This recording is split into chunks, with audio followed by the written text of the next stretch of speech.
देश में इस समय बोर्ड परीक्षाओं के नतीजे आ रहे हैं। हर तरफ एडमिशन की मारामारी है।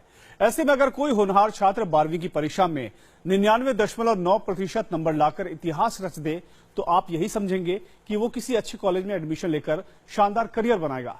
लेकिन गुजरात बोर्ड इम्तिहान में 12वीं के टॉपर ने अपने करियर को लेकर एक चौंकाने वाला कदम उठाया है। देखिए रिपोर्ट।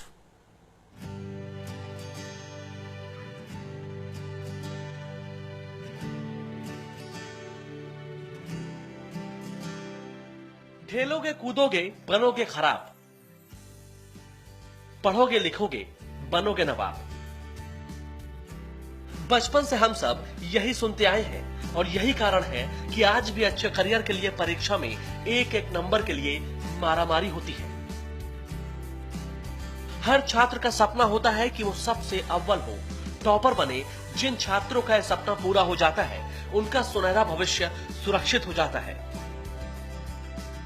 ऐसे स्टूडेंट कुछ हटकर होते हैं, लेकिन उनसे भी अलग है ये स्टूडेंट जिसका सपना टॉपर से कहीं ज्यादा बड़ा है। नाम वर्षील शाह, उम्र 17 साल, पता सूरत गुजरात, पहचान गुजरात का 12वीं टॉपर। बोर्ड के इम्तिहान में 99.9% नंबर लाने का सीधा मतलब है अच्छे कॉलेज में एडमिशन और मनचाहा करियर और फिर सुख सुविधा से भरपूर जिंदगी। लेकिन एक मध्यम वर्गीय परिवार से ताल्लुक रखने वाले वर्षील शाह के लिए गुजरात का टॉपर होने और इन नंबरों का कोई मतलब नहीं है। वो कोई डॉक्टर, इंजीनियर, आईएएस अधिकारी या नेता नहीं बनना चाहता।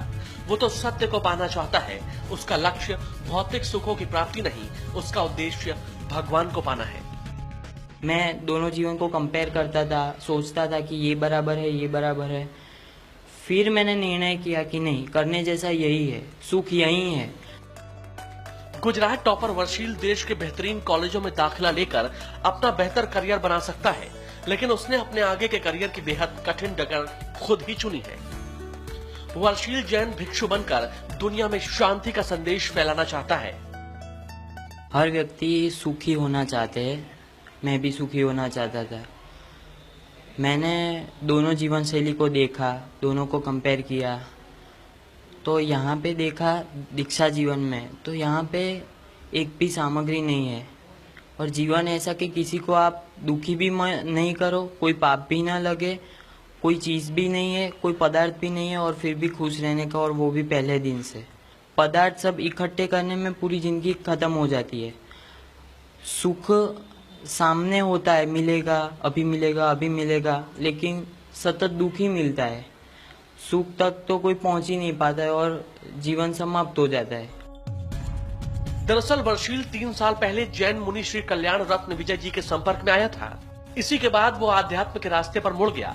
वर्षील ने 2 साल तक अपनी पढ़ाई पूरे होने का इंतजार किया और आज गुजरात टॉप करने के बाद वो जैन भिक्षु बनने की दीक्षा ले रहा है। वर्षील का परिवार भी सांसारिक मोहमाया छोड़ने के उसके फैसले से खुश है। आज अहमदाबाद में वर्षील को दीक्षा दी जा रही है। इसलिए स्टार्टिंग में थोड़ा ऐसा हुआ कि अब ऐसा तू जा रहा है, मतलब बाद में सब सम्मत हो गए कि ना तू सही है, तू बराबर कर रहा है, यही करने जैसा है। आपने कहानी सुनी होगी मीरा की, आपने कहानी सुनी होगी स्वामी नारायण की। बचपन से ही भगवान पाने की जिद ने उन्हें भगवान के समक्ष लाकर खड़ा कर दिया। वर्षील की कहानी भी कुछ कुछ ऐसी ही है।